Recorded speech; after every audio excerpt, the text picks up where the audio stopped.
Hello, I'm Matthew Temple. I am on a roll. I'm doing readings today. I'm going to read the first chapter of my memoir of myself. I have written two memoirs of my own life. One is called Under the Stars. It's about the period during which I was homeless. And I've also written one called Brattleboro Stories, which is basically a story about the before, during, and after experience of being in a psych ward. And all of my books are available for free right now, anyway, on readmybooksforfree.com. This one is called Brattleboro Stories, and here it goes. Brattleboro Stories by Matthew Temple. The front quote is, quote, "And to this day, the events that followed all seem like a distant dream, but the dream was real and was to change our lives forever. I kept asking Clarence why our world seemed to be collapsing and everything seemed so shitty, and he'd say, 'That's the way it goes, but don't forget, it goes the other way too.'" End quote. That's Quentin Tarantino in True Romance. All right, the first of three parts of this book, Brattleboro, Vermont, Chapter 1.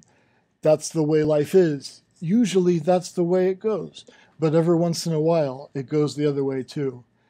Things had been going a certain way for me since I was born.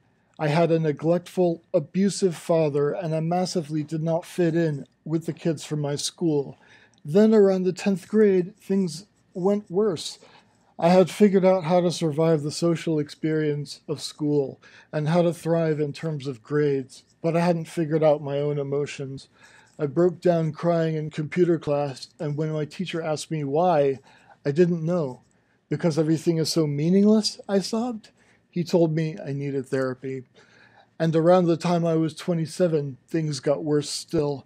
I stayed awake for 1 week, terminally high on my own mind, programming, watching The Truman Show on repeat, undulled by massive amounts of potato vodka, until, sleepless, my mind crashed.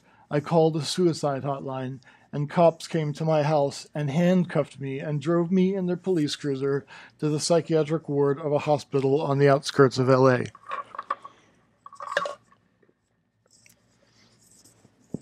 Doctors monitored me for a week, interviewed me for 8, 10 hours, and finally told me they didn't think alcohol was the root of my problem. No, I had to stop drinking, of course, but according to this panel of psychiatrists, the root of my problems was I had a major mental illness that reduces your lifespan by a full decade, that kills 1 in 5 people by suicide.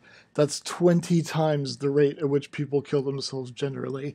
Also, an illness that's incurable, and that this disease is why my entire adult life was fucked, my word, socially, financially, and at work. This disease, they told me, doubles my risk of dying early from natural causes, their words, things like heart attacks and strokes and aneurysms and just about any other thing that can go wrong with your body and kill you. If you're bipolar, all those things are twice as likely to happen to you. Not only this, but I'd have to take medicine the rest of my life to help manage this disorder. They let me out of the hospital. I still thought I got taken there because I drank too much. If I hadn't been drinking, I wouldn't have called the suicide hotline. It didn't occur to me that other people I knew drank at the same level, and it never caused them to feel suicidal. But I stopped drinking, took my pills, went back to work, and forgot about everything those doctors said. And forgetting that I had that illness, and running out of my mood stabilizer due to the insurance companies, my life sank. It sank like the Titanic, baby. And for my sinking, I had lots of guests. And for my sinking, and forgetting that I had that illness, and running out of my mood stabilizer due to the insurance companies, my life sank. It sank like the Titanic, baby. And for my sinking, I had lots of guests and fancy tablecloths and cupcakes and candles and dancing and drinking and drugs, and it all sank way down to the bottom of the ocean. Almost everyone at my sinking party died. I tried to kill myself, literally tried to take my own life. I haven't worked a single day since that suicide attempt. I'm no longer a brilliant software developer, at least not practicing. I lost all but a couple of my friends. I destroyed relationships with just about everyone in my extended family. I haven't had a girlfriend in years, so I'm no longer a brilliant lover of women, either, at least not practicing.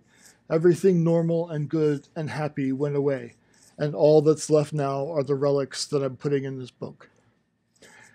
But even though that's the way it goes, in 2011, as Tarantino had promised me when I watched True Romance, sometimes things go the other way too. And in the kernel of my suicidal, catastrophic collapse of a life, from the tiniest spark of myself that was left among the ashes, slowly, over a period of years, things started going the other way for me too. I had never heard of Brattleboro, Vermont, until I was living with my mom in buttfuck Pennsylvania. It was okay at first, then we started getting in meaningless fights. I wrote 3 books at her house. I lost 20 pounds. I got over the stress of the latest in a decade-long series of jobs that to me were a cross between a monster truck race and every medieval torture device ever invented rolled into one.